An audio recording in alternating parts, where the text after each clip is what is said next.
What is up, everyone? Welcome back to CageChat MMA. We are here, of course, to preview UFC San Antonio. We're on the road. Obviously, last week we had London. This week we're back in the States, but we're not in the Apex, which is fantastic. We're on the road traveling into San Antonio, and we've got a fantastic card and a fantastic main event. A main event which gets the mouth salivating. It's Marlon Vera versus Cory Sandhagen. Now, this is heat versus cool, water versus fire.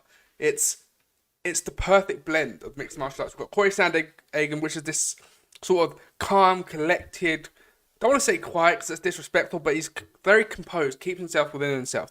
He's not going to go out there and call someone out. He's not going to go on Twitter and go on a tirade and a rant for 15, 20 minutes. He's not going to be calling everyone out under the sun. He's got this calm composure about him, almost unfazed by anything. And that's in the octagon and outside the octagon. And then you got Marlon Vera, which is this heat, this spice, this little bit of volatility that when it comes out in the cage, it creates something beautiful. And we see the two of those meet in the octagon tonight. And it's either going to be a 5-round sort of tactical masterclass or tactical battle where neither of them want to, make a mistake. Neither of them want to zig when they should have zagged. Neither of them want to back down. But neither of them want to give the other the opportunity to put the lights out, because both of those have the capability to do so. Or it might be 2.5 rounds of absolute violence, 2.5 rounds of a back and forth war where we see cuts and blood and knockdowns and everything we love about this sport within a 7.5 minute, 12.5 minutes, let's say. And I don't know which way it goes. I think if it goes the longer route, the 5 rounds, I would edge towards maybe a Cory Sandhagen decision, but there's also possibilities and enough body of work from Marlon there to say that he can go 5 rounds, not a 5-round masterclass. There's equally enough in both of them to see that they can get it done in 1 round. I'm talking the Marlon there and knockout against Dominic Cruz. Yes, that was later in the round, but he can hit you at any moment and put the lights out. Cory Sandhagen, very similarly, flying knee against, of course, Frankie Edgar, can do that at any moment in a 25-minute fight. And that's what makes the night so interesting, because it can be one strike that does all the business, but it can also be a beautiful war. But there's also a possibility that one of these two can, out pressure the other, out masterclass the other. If they come with the right game plan, they can 50-40 fight them. So there's a possibility for all outcomes tonight, which is why this fight is so hard to put your money on and put a gamble on, because you just don't know. You can see multiple outcomes here. And we will have a look at the Taylor tape, of course. 27-1 against 15-4-1. Of course, Cory Sandhagen has the 3-inch height advantage, but it's equal in reach, equal in age, and of course both of them, hit the scales with comfortability in the weight cut. Certainly no problems about potential weight cut misses or weight misses, etc. So it's fantastic to see from both of those, and it makes for a really good fight. Of course, Cory Sandhagen, coming off the win against Song Yadong, he had to drop back in competition a little bit after losses to Petr Yan and TJ Dillashaw. Now in the Petr Yan fight, he had a fantastic round 1, but obviously got a little bit outclassed by Petr Yan over 2-5, and still managed to go the distance. But obviously with TJ Dillashaw, that was a split decision loss. And obviously, if you remember, TJ couldn't compete for the interim title that Petr Yan and Cory Sandhagen then went and competed for, because Sandhagen gave him that nasty cut, and many people thought that Cory Sandhagen won that fight. And there's an argument for that. So he was on the back of 2 losses. Obviously, prior to that, he knocked out both Marlon Vera and Frankie Edgar, and that was what really pushed him to the top of the division. And that was, of course, bouncing back from the Aljamain Sterling defeat, where Aljamain Sterling, tapped him out inside round 1. And obviously, that was in the Apex. That was very much at the start of the pandemic. Where was he at? Obviously, especially those first 5 months in the Apex, it felt a little bit different. It felt a little bit more gladiatorial, where mistakes can happen. If you go in there cold, you haven't got a crowd behind you, and obviously they got accustomed to that. And now I think some might even be enjoying the crowd a little bit more, might miss that Apex feeling of just walking in there and getting the job done, almost like a training session, almost like a spar. And tonight, whoever wins will be one of the next in lines for the title. Of course, we've got to see Aljamain Sterling take on Henry Cejudo, and Henry Cejudo coming back has really put a spanner in the works of this division. Because obviously at 135 at the top, you've got Sean O'Malley, you've got Merab Dvalishvili, and you're going to have the winner tonight. And of course, Merab's not going to fight Aljamain, so that puts him out on the mark for now. You got Sean O'Malley, who's only beaten the number one contender in Petr Yan. He's lost to Marlon Vera, who's fighting tonight, and he'll want to, maybe get that back, and that might be his call out tonight. Cory Sandhagen's got Sean O'Malley next in mind if he wins tonight. So it feels like a semi-final, but it feels like there's another playoff to come between the winner tonight against maybe Dvalishvili. I think it'd be Dvalishvili if Marlon wins, and I think it'd be Sean O'Malley if Cory wins. And we'll work it out when we get there in the summer, because obviously we don't know what's going to happen at UFC 288, I believe it is. If Henry Cejudo wins, of course that reinvigorates the division, puts everyone back in a sort of equal opportunity, so to speak. If Aljamain wins, obviously Merab, that puts him out of possibility and potential for fighting for the title just at the minute. So it'll have to be one of the winners tonight against a Sean O'Malley or a Merab. There's also obviously the possibility that Merab and Sean meet in the middle, which means the winner tonight has to wait out even longer. So it's really intriguing and really interesting. And if it's a quick job tonight for one of these two, put your hand up and say, I'll be the backup for the Bantamweight fight 288. Say you'll be the backup, because that clearly gives you the number one off ranking, doesn't it? If you put yourself up there to be the backup, there's a 50-50 chance you'll be fighting for the title next. We've seen it with Colby Compton. We've seen it in the past. Obviously, we've seen it like Dante Smith, who did miss weight in the backup against Hill and Glover Teixeira. But we have seen it. Michael Chandler got a title shot after being the backup. So it does pay in your favour if you do the backup opportunity. Now, does Sean O'Malley do that? Maybe. Does Merab do that? No, because obviously there's potential for Aljamain Sterling. If Henry Cejudo drops out and Merab's the backup, then obviously he'll have to fight his friend, which isn't going to happen. So the winner tonight has got a good opportunity to force themselves into title opportunity. Of course, both with Aljamain Sterling and Henry Cejudo, there's talk about featherweight. And if both of those win, there's also talk about them moving up and fighting Alex Volkanovski. He's then got to fight, he's got to fight Yair for the interim title and, get that unification bout done. There's also talk about Volkanovski rematching Islam Makhachev for the title because of their close fight. So there's a real queue of fights that need to happen and chapters that need to be played out. Aljamain Sterling, of course, his days at 135 might be numbered. Merab might go down to 125 if Aljamain Sterling stays at 135. So the narratives and the angles of this division is really unclear. It needs to filter out within the next 2 or 3 months. Of course, again, as I mentioned, we've got the title fight happening, but we need to find out what happens with the competitors below that and around that and within all the narratives. Brandon Moreno needs a fight. Obviously, Pantoja's there at the moment, but Moreno does need a fight, so maybe Merab goes down to 125. I don't see Marlon or Cory Sandhagen, definitely not Cory with 5'11". I definitely don't see either of those being able to cut down. And I don't see Sean O'Malley getting down to 125 either. So Merab's the only opportunity to move down, of course. But yeah, there's a lot to be had at this division. And we'll have a look at the rankings, of course. As we mentioned, we've got Aljamain Sterling, Merab, the champion at number 1. Fantastic to see the two gym teammates at the top of the division. It would be a great watch seeing them fight. Those training sessions would be very interesting to get an eye on, wouldn't they? Obviously, you've got Marlon Vera and Cory Sandhagen fighting tonight. Petr Yan, almost a forgotten man in this division. Obviously, just coming off his loss as well. To Merab, of course. So, he's not entirely out of the title picture, but he has to do a lot of work to get in there, doesn't he? Now, what a 3-fight losing skid. Of course, only fighting to those above him, or losing to those above him in Sean O'Malley, Merab, and Aljamain. And 2 of those being contentious decisions that could have gone the other way on the night. If I was him, I'd fight Rob Font. Well, he's already fought. No, maybe he could fight Dominic Cruz. That'd be a fight I'd be open to watching. Obviously, got Song Yadong out there. That was fantastic for Sandhagen to bounce back. Maybe put Song Yadong in there or Pedro Munoz in there with Petr Yan and see where he gets there. Maybe Ricky Simone even. It's a good top 10 division. But of course, as I mentioned, there's a bit of a pile up at the top, and a filtering system needs to come into place to work out who's the top of the division and who's fighting for the title next and what these decisions need to be made. But I guess we find out in May when we know who the champions after Cejudo and Sterling go at it.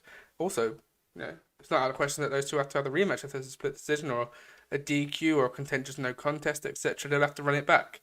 So again, this division needs sorting out. But to go back to the main event tonight, incredible fight, incredible card. I think Marlon Vera gets it done. I think he might just have a little bit too much spice to Cory Sandhagen, so I think he gets it done. I'm going with a 3rd round finish. I think it does go to a back and forth war, all out war, and I think it gets done in the later rounds. But I'm going to go with the Marlon Vera finish in round 3. But again, as I said at the top of the show, I can see it being a 5-round sweep either side. I can see it being an all-out war. I can see it being a bit of not a snooze fest, but one of those fights where you go, neither wants to go first and get hurt. And there's potential for them both to almost just stand in the central junction, and we'll probably be shouting at the TV going, "Oh, someone hit someone please. Just someone go first and flick that switch." I doubt that's going to be the case, but if I was to put my money on it, I think Marlon Vera within 3 rounds. Let us know your thoughts in the comments down below. Now, of course, we have got Holly Holm versus Yana Santos in the women's bantamweight division. Of course, this fight is very similar to where both Vera and Sandhagen are at in terms of positions, in terms of rankings, and also in terms of what's happening with the females bantamweight division. Of course, we've got Amanda Nunes got a title back against Juliana Pena. There seems to be rumours that she's going to be fighting Irene Aldana next. And we will have a quick look at the rankings before we get into the actual fight, because again, it's an interesting discussion to see what happens in this division. You've got Raquel Pennington, who's on a 1 or 2 fight wins in a row now. Obviously, you've got Ketlin Vieira, you've got Irene Aldana. As we mentioned, Irene Aldana seems to be next in line by all counts. Obviously, Ketlin Vieira has a win over Holly Holm, which is quite interesting when you look at the rankings, isn't it? But yeah, it's a really interesting place. Do you do the Juliana Pena rematch and settle the score with that? Obviously, it being 1-1 at the moment, it's difficult to tell. So yeah, Raquel Pennington, pardon me, is on a 5-fight win streak, so she's probably next in line. A win over Ketlin Vieira, win over Aspen Ladd, who's obviously in PFL now, win over Messi Chiasson, Penny Kianzad, and Marion Renault. Obviously, she has a loss to Holly Holm on her record. But yeah, it's a really interesting division to be in. Obviously, Ketlin Vieira, most recently lost to Pennington, so that probably rules her out. So Holly Holm and Yana Santos tonight could have a very good win tonight, could push them into the title opportunity, especially if they call out for the featherweight belt, because there isn't anyone fighting at featherweight. And both Holly Holm and Yana Santos have fought at 145. Both of them have fought Chris Cyborg at 145. So there's opportunity to be had. And Raquel Pennington's fought at 145, I believe, also, if not maybe 140 in a catchweight belt. So there's also opportunities to target the other belt. If Aldana is definitely going for 135, call out for the 145-pound belt and say, "Hey, Amanda Nunes, you've clearly got business in both divisions, but relinquish this belt. Let me, let's say Holly Holm wins tonight, Yana Santos wins tonight. Let me and Raquel Pennington go and fight for the featherweight title, or Norma Dumont, who's rightfully there. Let us fight for the vacant title, and then you can come back and try and get it off us after you've done business at 135. Because there's clearly more business for Nunes at 135 at the moment. But I don't think Nunes will be around much longer. I think she's got a year, maybe 18 months left. I think by the end of 2024, we won't see Nunes in the UFC. I think she would have retired and then started a family. Well, she's got 1 kid at the moment, but I think she would have started and continue to grow her family, so to speak. So I think there's going to be similar to what we've just seen with Grasso and Beaton Shevchenko. I think there's going to be a whole shuffle up at 135, because at the moment it is probably not the most stagnant division in the UFC, because I think there's some talent in there, but it needs some fresh blood. It needs a change under the guard. And again, we bring up the rankings once more. We need a Messi Chiasson to come up and rise to the top.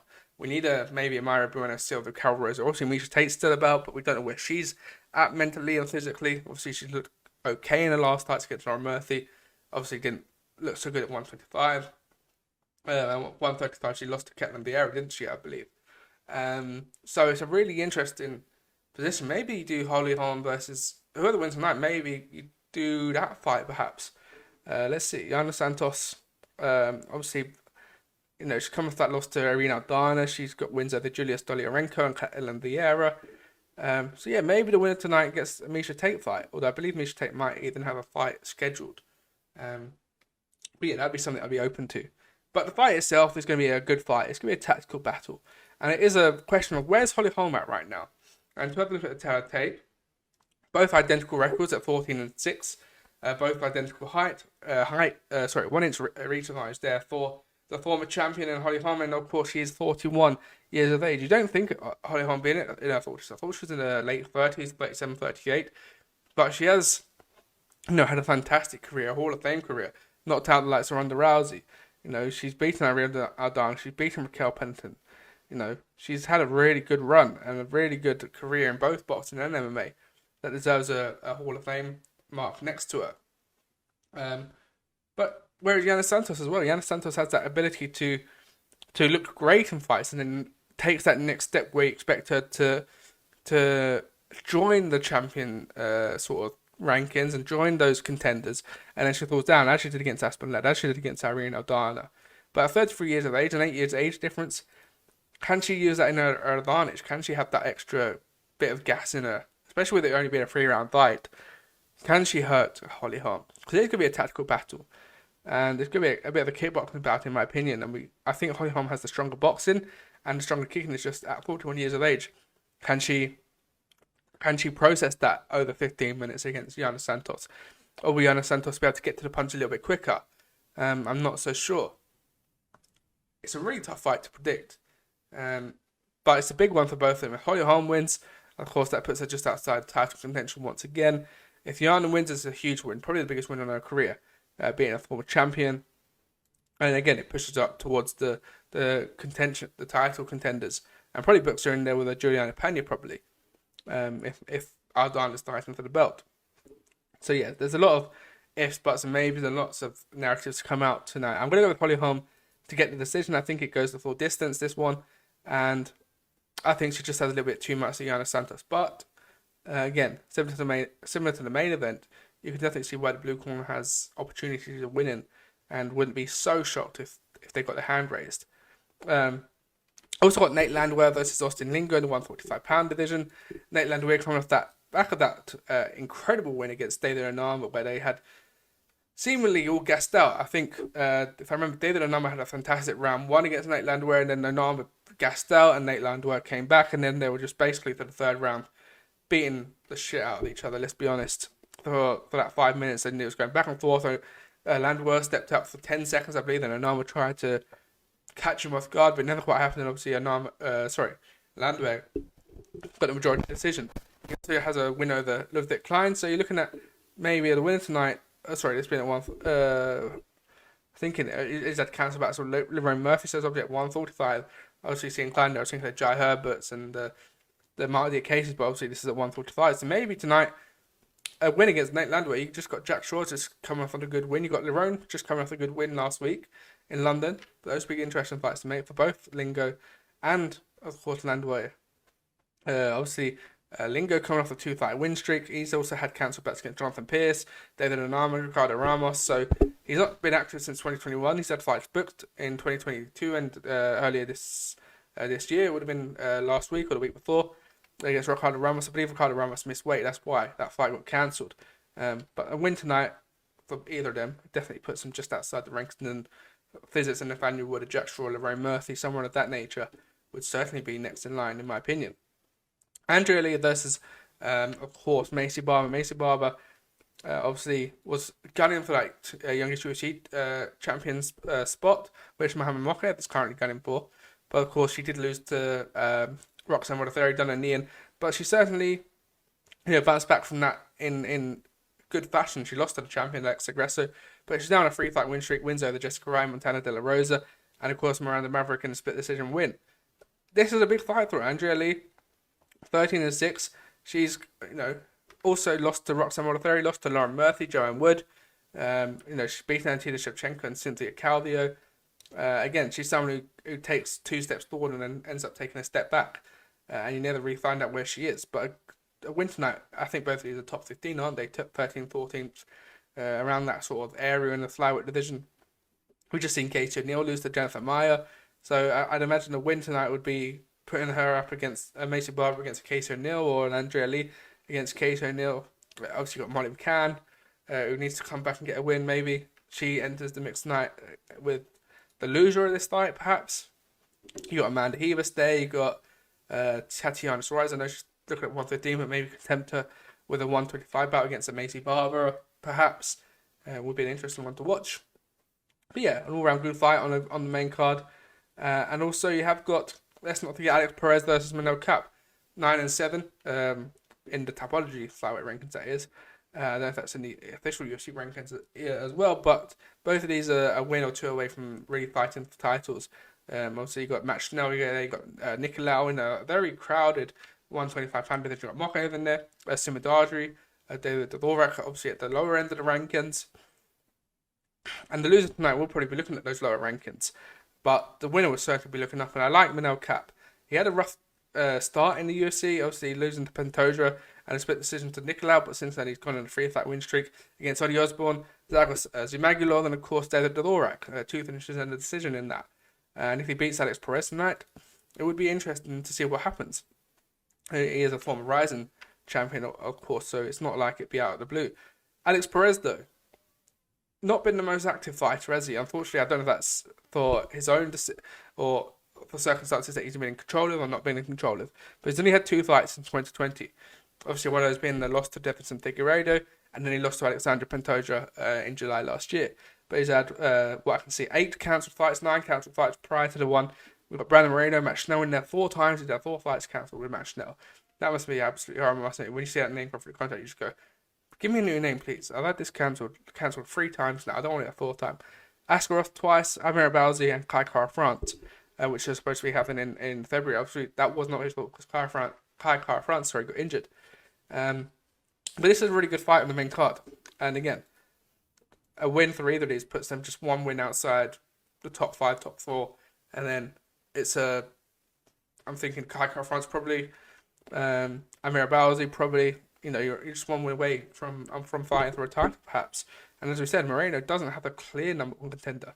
So if you go out there and start your opponent tonight and say, I'm fresh, I'm ready to go, you might just be in there with a shot. But yeah, obviously you got Chidi and Njokuani up against Albert Durard. That's opening up the main card. You got Daniel Pereira versus Tucker Lutz, Steven Peterson versus Lucas Alexander in the 145-pound division, Trevin Giles versus Preston Parsons, CJ Vergara versus Daniel Da Silva, and Vinicius Salvador versus Victor Altamirano open up the card in the 125-pound division. We did lose Sean Brady versus Miguel Pereira. That would have been an incredible fight tonight, wouldn't it? We also lost, or supposedly was supposed to have Raquel Pennington versus Aldana on this card. Whether that card or that fight not happening is because one of those is fighting for a belt, who knows? But yeah, I'm going to leave it there, guys. Do make sure to hit that subscribe button. Do make sure to drop this page a follow if you're watching on Facebook. Make sure to hit us up across socials at CageChat MMA on Instagram, Twitter, and TikTok. And I'll see you guys on the next one.